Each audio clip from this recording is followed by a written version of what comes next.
નમસ્કાર દર્શક મિત્રો, હું છું દર્શના જોશી. તમે જોઈ રહ્યા છો લોક સામના ન્યૂઝ. તો જોઈએ આજના સમાચાર લાઠીથી અમારા રિપોર્ટર ભાવિન સાકરિયા સાથે.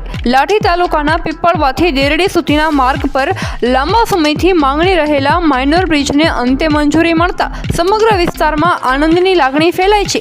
રાજ્ય સરકાર દ્વારા રૂપિયા 3.50 કરોડના ખર્ચે આ મહત્વપૂર્ણ માઇનર બ્રિજને મંજૂરી આપવામાં આવી છે, જે માટે ધારાસભ્ય જનક તળાવિયાના સતત પ્રયાસો અને દ્રઢ રજૂઆત મુખ્ય કારણ બન્યા છે.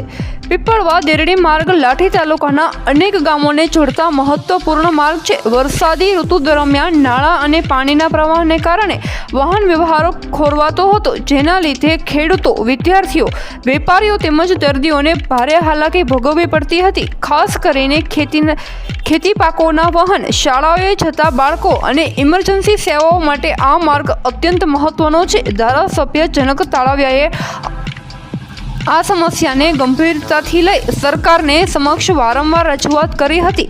તેમના અથાગ પ્રયત્નનો પરિણામે આજે આ માઇનર બ્રિજને મંજૂરી મળતા સ્થાનિક જનતાને કાયમી ઉકેલ મળશે. બ્રિજના નિર્માણથી વરસાદી પાણીની વહેણમાં સરળતા રહેશે તેમજ વર્ષભર વાહન વ્યવહાર સુરક્ષિત અને સુગમ બનશે. આ બ્રિજના નિર્માણથી આસપાસના ગામોના આર્થિક વિકાસને પણ વેગ મળશે. ખેતી ઉત્પાદનો સમયસર બજાર સુધી પહોંચશે, વેપાર ધંધામાં વૃદ્ધિ થશે અને સમગ્ર વિસ્તારમાં આવન જાવન વધુ સરળ બનશે. સ્થાનિક લોકોએ આ મહત્વપૂર્ણ વિકાસ કાર્ય બદલ ધારાસભ્ય જનક તળાવિયાનો આભાર વ્યક્ત કર્યો છે અને આશા વ્યક્ત કરી છે કે અવારનવાર આવનારા સમયમાં પણ આવા જ લોકહિત કાર્યો આગળ વધતા રહેશે. લાઠી તાલુકાના સર્વાંગી વિકાસ માટે સતત પ્રયત્નશીલ રહેલા ધારાસભ્ય જનક તળાવિયાના પ્રયાસોથી આ માઇનર બ્રિજ મંજૂર થવું એ વિકાસની દિશામાં એક મહત્વપૂર્ણ પગલું માનવામાં આવી રહ્યું છે.